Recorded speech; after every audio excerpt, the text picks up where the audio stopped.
오늘 성경 말씀은 시편 136편 16절입니다. 오늘 본문 시편 136편 16절 그의 백성을 인도하여 광야를 통과하게 하신 이에게 감사하라. 그 인자심이 영원하미로다. 우리는 흔히 우리의 삶을 광야와 같은 삶이라고 말하기도 합니다. 그 말의 의미는 우리 인생의 대부분은 평탄하고 편안한 것이 아니라 오히려 어려움과 시련 그리고 많은 고난 등이 있다는 것입니다. 또한 성경은 광야를 불모의 땅이라고 말하기도 합니다. 그래서 이곳은 씨 뿌리지 못하는 땅, 사람 없는 땅, 짐승이 부르짖는 광야 등으로 불리기도 합니다.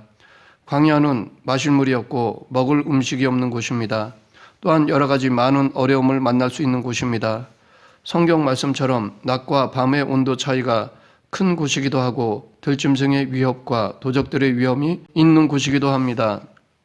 시편 136편에서 주님께 드리는 감사의 찬양은 먼저 1절부터 3절에 이르는 시작 부분에서 하나님의 위대하심을 찬양합니다. 이어서 4절부터 9절에서는 하나님의 놀라운 창조의 역사를, 10절부터 15절까지는 애굽에서 이스라엘 백성들을 건져내신 구원의 역사를 찬양하며 감사를 드리고 있습니다. 그리고 16절부터 22절에서는 광야 생활과 가나안 땅 정복의 역사를 이룩하신 하나님께 감사의 찬양을 드리고 23절부터 마지막 절에는 결론적으로 이스라엘 민족의 역사에서 주님께서 행하신 놀라운 역사를 기억하면서 감사를 드리고 있습니다. 그 중에 1절에 여호와께 감사하라. 그는 선하시며 그 인자심이 영원하미로다. 이 한 구절이 이 시편의 정신을 지배하고 있습니다. 여기서 감사의 내용은 세상적인 그 어떤 것이 아니라 하나님 자체입니다. 그 이유는 2절 하나님이 신들 중에 뛰어난 하나님, 3절 주들 중에 뛰어난 주이기 때문입니다. 그리고 그 하나님이 시편 기자가 광야를 통과할 때 동행하셨기에 감사하는 것입니다. 우리 역시 하나님의 강한 손과 펴신 팔과 하나님의 본심을 알고 믿으며 광야의 길을 걸어갔던 하나님의 사람들처럼 믿음으로 이 어려움의 때를 지나야 합니다. 시편 기자는 하나님의 인자가 영원함을 찬양하였습니다. 하나님께서는 우리를 한때만 사랑하시는 분이 아니십니다. 하나님의 사랑은 영원하십니다. 그 사랑은 어제도 오늘도 한결같습니다. 그 사랑은 내일도 변함이 없을 것입니다. 왜냐하면 하나님의 인자하심은 영원하시기 때문입니다. 영원하시다라는 말은 앞으로도 변함이 없으시다는 말입니다. 오늘 이 시간도 변함이 없으시다는 말입니다. 우리도 우리가 겪는 고난과 아픔 속에서 영원하신 하나님의 인자하심을 믿을 수 있다면 시편 기자와 같이 찬양과 감사를 할 수 있습니다. 그런데 우리가 인생의 광야를 지날 때 우리에게 필요한 우선순위는 하나님의 강한 팔보다는 하나님의 마음이 필요합니다. 하나님이 계시다는 것도 알고 우리의 삶을 이끌어가고 계시다는 사실도 알지만 현재 자기가 직면하고 있는 문제에 대하여 하나님은 아무런 힘도 쓰실 수 없는 무능한 분처럼 느껴질 때가 있습니다. 이런 마음을 가지게 되면 나 자신이 버림받은 것 같은 느낌이 들게 됩니다. 바로 이 순간이 삶에서의 광야인 것입니다. 이때 하나님의 마음이 필요합니다. 하나님의 뜻, 의도, 목적을 깨달아야지만 이런 생각을 극복할 수 있습니다. 출애굽 여정 가운데 이스라엘 백성들은 하나님의 강한 팔을 경험하지 못했기 때문이 아니라 하나님의 마음을 알지 못했기 때문에 가나안에 들어가지 못하고 광야에서 모두 죽을 수밖에 없었던 것입니다. 이 하나님의 마음을 깨닫고 경험하는 것이 바로 하나님의 임재 안에 들어가는 것입니다. 오늘을 사는 우리에게는 바로 이 임재의 경험이 필요합니다. 광야 학교에서 마음과 마음이 만나는 경험이 필요한 것입니다. 대부분 사람들은, 아니 모든 사람들은 이 광야에 있기 원치 않을 것입니다. 절대적으로 피하고 싶은 곳이 바로 광야일 것입니다. 그럼에도 우리 인생에는 광야가 있습니다. 광야에 해당하는 히브리 단어는 미드바르입니다. 이 단어는 마라다라는 단어 다바르에서 나왔습니다. 이는 하나님께서 외롭고 고독하고 쓸쓸한 광야에서 말씀하신다는 것을 의미합니다. 그러면 왜 광야에는 하나님의 메시지가 있을까요? 그것은 우리가 그곳에서 하나님의 뜻을 발견할 수 있기 때문입니다. 광야에 있으면 가장 먼저 자신의 무능함을 느낍니다. 작고 사소한 문제도 자신의 힘으로, 능으로 어찌할 수 없다는 것을 깨닫고 자괴감과 연약함을 절감합니다. 이 절망감이 하나님을 붙잡게 만듭니다. 이렇게 세상의 그 어느 것도 붙잡지 않고 오직 하나님만 붙들 수밖에 없는 이때야말로 우리 인생의 전부가 하나님이 되시는 순간입니다. 하나님이 우리의 인생의 전부가 되면 하나님의 말씀하심이 들리기 시작합니다. 그러하기에 우리는 이렇게 괴로워하는 광야에 있을 때가 하나님의 음성이 들리는 때임을 잊지 말아야 합니다. 또한 하나님의 은혜를 떠나서는 하루도 살 수 없는 곳이 광야입니다. 과거 이스라엘 백성들도 매일매일 하나님의 특별하신 은혜로 광야에서 살아갈 수 있었습니다. 그러하기에 광야는 그들로 하여금 날마다 하나님만 바라보도록 훈련이 되는 곳이었습니다. 또한 광야는 세상의 지식이 통하지 않는 곳입니다. 나의 지혜와 경험과 노력과 지식이 통하지 않는 곳입니다. 그래서 절망만 있을 뿐입니다. 왜냐하면 하나님이 도우시지 않으시면 광야에서는 주저앉을 수밖에 없는 극한 상황이 빈번히 일어나기 때문입니다. 이스라엘 백성들이 광야 생활에서 가장 많이 불평한 것이 바로 먹고 마시는 문제였습니다. 이 문제가 이들에게 있어서 가장 중요했기 때문입니다. 이런 이들에게 하나님은 만나와 메추라기를 주셨습니다. 광야의 시련 중에서의 믿음은 우리를 절망에서 지켜줍니다. 그리고 하나님은 이런 광야의 시련까지도 이용하시어 우리를 영적으로 성장시키십니다. 그러하기에 우리는 광야 학교를 통과하면서 우리가 이방인이 아니라 하나님의 백성이라는 자기 정체성을 깨닫고 자기를 부인하는 법을 배워가야 합니다. 모세는 이스라엘 백성들을 출애굽시키기 위하여 떨기나무 앞에서 부르심을 받기 전부터 미디안 광야에서 이미 하나님의 훈련을 받고 있었던 것이었습니다. 왜냐하면 그의 이러한 경험은 이스라엘 백성들을 애굽으로부터 구원하여 광야 가운데에서도 무사히 그들을 지도할 수 있는 힘이 되기 때문입니다. 이렇게 광야는 훈련이 되어지는 곳이며 그 훈련된 능력이 발휘되는 곳이기도 합니다. 하나님의 능력과 영광이 역사하는 곳입니다. 광야길을 인도하시는 하나님의 모습을 이사야서에서는 보라 내가 새 일을 행하리니 이제 나타낼 것이라 너희가 그것을 알지 못하겠느냐 정령이 내가 광야의 길과 사막의 강을 내리니 하나님께서는 척박하고 황량한 광야에 길을 내시고 그 척박한 사막에 강을 내시는 분이십니다. 그러하기에 우리의 광야의 길이 삶에서 경험하는 어려움과 시험되는 일로 인해 그 끝이 보이지 않는 어두운 터널처럼 보일지라도 우리의 광야의 길은 본질적으로 하나님의 인도하심 가운데 있는 것입니다. 우리가 비록 가늠하지 못할지라도 하나님께서는 우리의 광야의 길을 내시고 사막의 강을 내십니다. 아마 출애굽한 이스라엘 백성들의 생각에는 광야는 없어도 되는 것이었습니다. 없어도 되는 것이 아니라 있어서는 안 될 것이었습니다.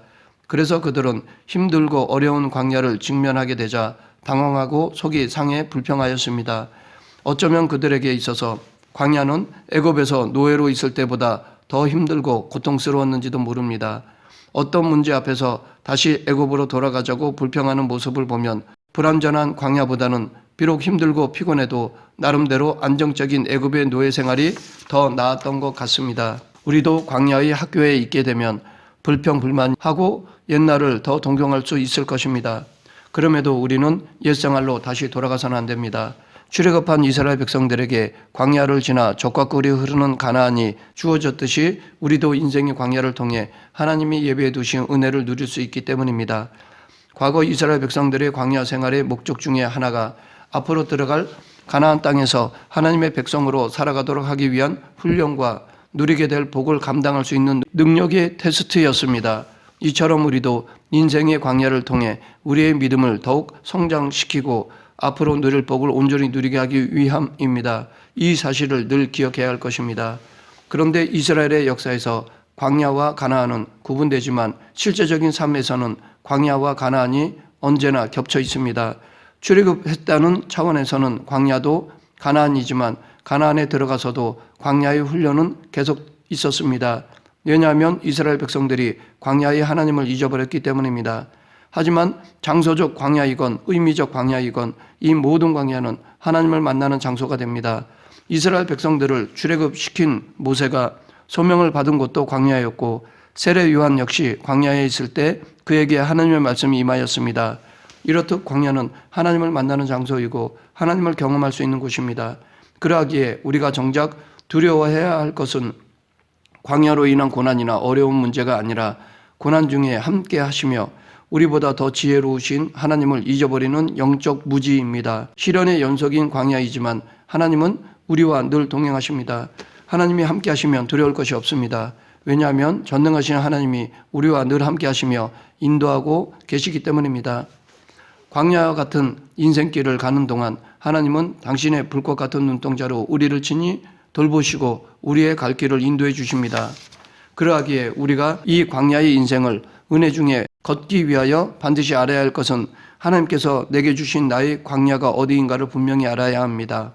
광야는 이스라엘 백성들에게는 홍해를 건넌 후 그리고 40년 후에 요단강을 건널 때까지였습니다.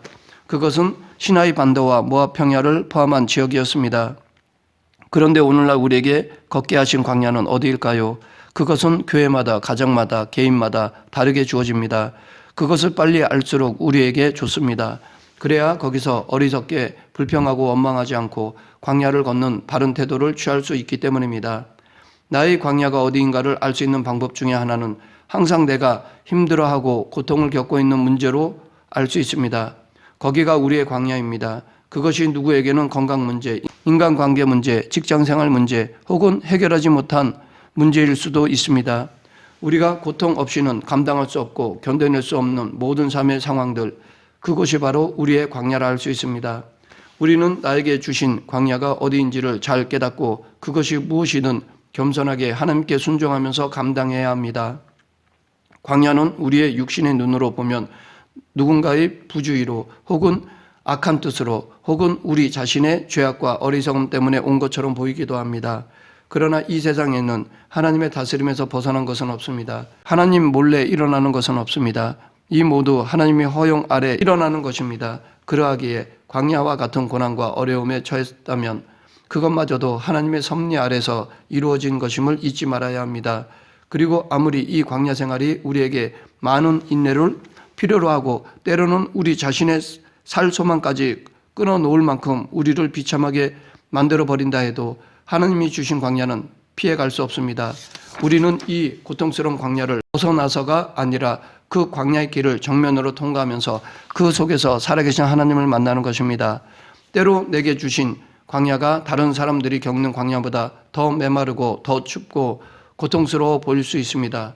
그러나 하나님께서 내게 어떤 광야의 길을 걷게 하시든 우리가 그 길에서 겸손히 우리 자신을 낮추고 하나님의 말씀에 순종할 때 그것은 더 이상 광야가 아니라는 것을 기억해야 합니다.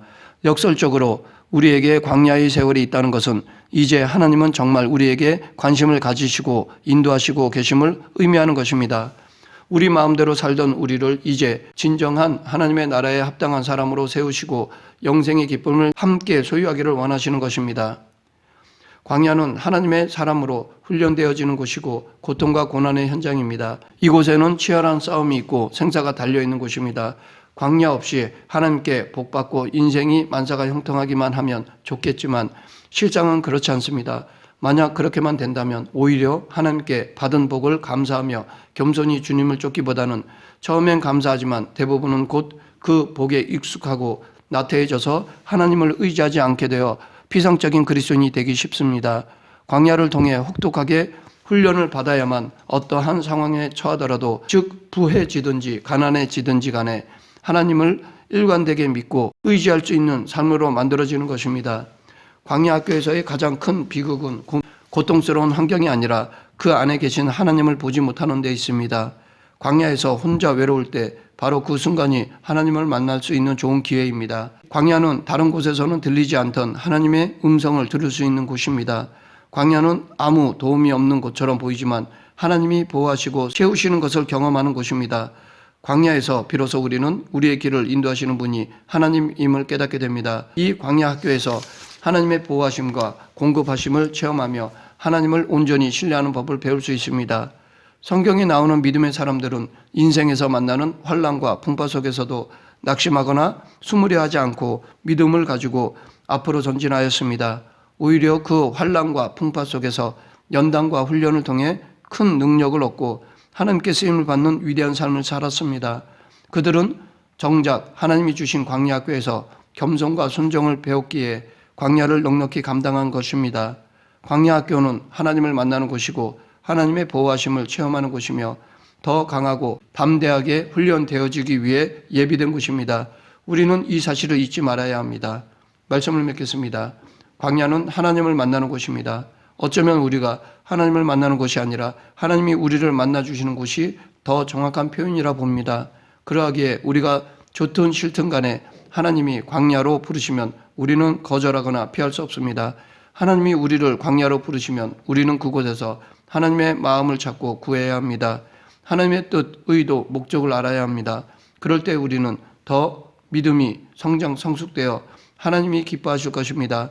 광야를 성숙되는 발판으로 삼는 저와 여러분이 되길 간절히 축원합니다. 기도하겠습니다. 인생의 주관자이신 하나님 아버지, 삶에서 만나는 광야를 두려워하기보다는 하나님을 만나는 기대와 더 높이 비상하는 발판으로 삼는 저희들이 되게 하여 주시옵소서. 예수님 이름으로 기도드립니다. 아멘.